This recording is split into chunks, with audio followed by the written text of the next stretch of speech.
NFL offseason news continues to stay hot. We're seeing big name players leaving big teams.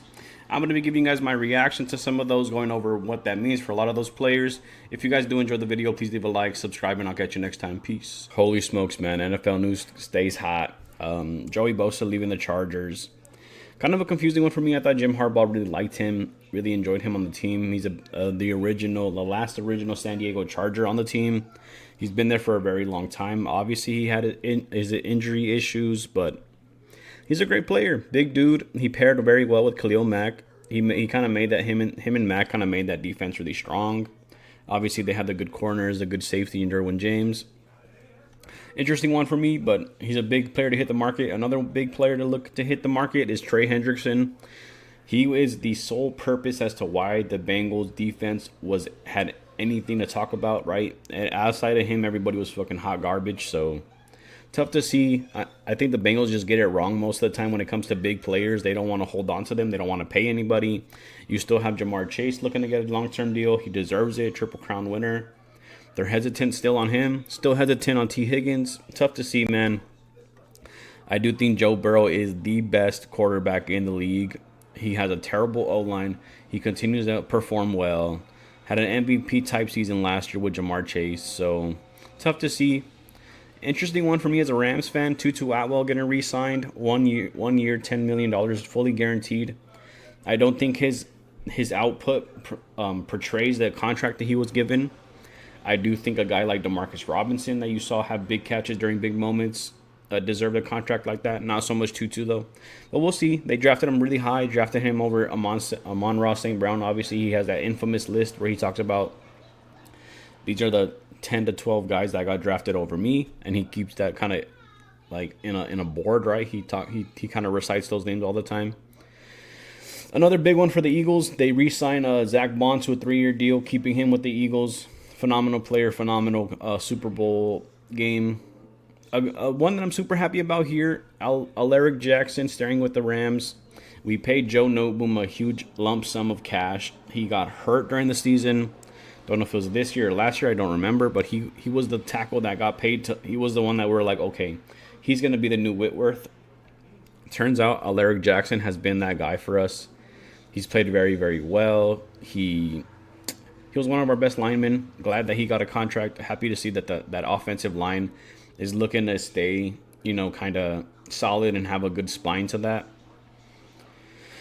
Next big one for the Niners, like I said, I think they're going into a rebuild type deal. They're getting rid of Javon Hargrave, defensive tackle, big dude. Not too sure about how he played last year, but it's a big name. It's a big player hitting the market, so interesting to see where he will go. This is an interesting one for me, too, because the next one up, we have the Browns reconstructing the deal of Deshaun Watson. I always wonder what keeps them from trading him or getting rid of him. Like, what do they have to lose? Obviously, he's not playing. He just tore his Achilles. He has so much outside noise surrounding him and that name. I think it's just tarnished at this point. I think the Browns just have to chalk it up and say, hey, man, we're cursed. We have to go, do ayahuasca with Aaron Rodgers somewhere, see what we can do to get rid of that. Next up, we have Les Snead talking about Cooper Kupp and his situation. Obviously, they haven't found a partner for him, which is interesting because he's such a phenomenal player. Maybe they're just not getting the deal that they want or not getting what they think he's worth, or a team that Cooper Kupp wants to go to hasn't hit them up and said, hey, we want that guy, because obviously we want to do right by him, right, and send him to a team that wants him, where he's going to have a prominent role with that offense. I still think it's going to be with the Seahawks. He's a Washington boy. Go back to there. But obviously, Les Snead talks about how Cooper Kupp basically has a 0 chance of coming back as in a Rams uniform. So never say never, but hey, it's looking like it's not good for Cooper Kupp. He's definitely going to be loaded off. So next up, we have an interesting one from the Jaguars getting rid of Evan Ingram, as well as trading Christian Kirk to the Texans. Veteran player. He's going to have fun with C.J. Stroud out there. We're going to see what happens with Stephon Diggs. He's another big free agent for them, so maybe he replaces him. This one's crazy. Bobby Wagner re-signing with the Washington Commanders, $9.5 million deal. It's interesting because there's another tweet that I liked coming up here, and he played 99% of the snaps. Bobby Wagner wants to win, man. He loves playing with Dan Quinn. Familiarity's there. He's a phenomenal player, continues to have that longevity as a career, being number one tackler in every single team he plays for. These are all the notable releases this week: Devontae Adams, Joey Bosa, Evan Ingram, Tyler Lockett, Darius Slay, Bradbury, Hargrave, Gardner Minshew, Jamal Williams, Devin Duvernay, Dermont Jones, Roy Robertson, Rayshawn Jenkins, George Font, and that other guy.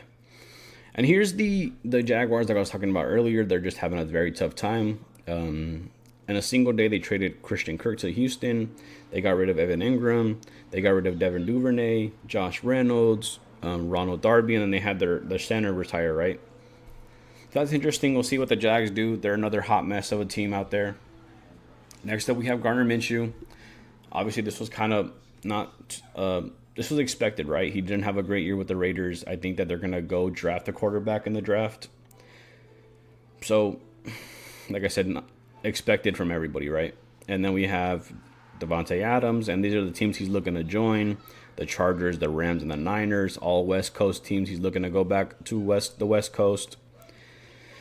All viable options. I do think the Chargers go for DK Metcalf. I think the Rams might go for Devontae Adams. Not 100% sure. Him and Puka Nacua will be fun to watch, but we'll see what happens there. The 49ers, I kind of rule that one out. I don't think that happens. This one's fresh. The Titans get rid of Harold Landry, a big one.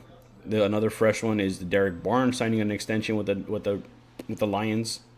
This one's kind of cheap too, $16 million guaranteed, 3 years, $16 million. Kind of cheap for a linebacker of his caliber.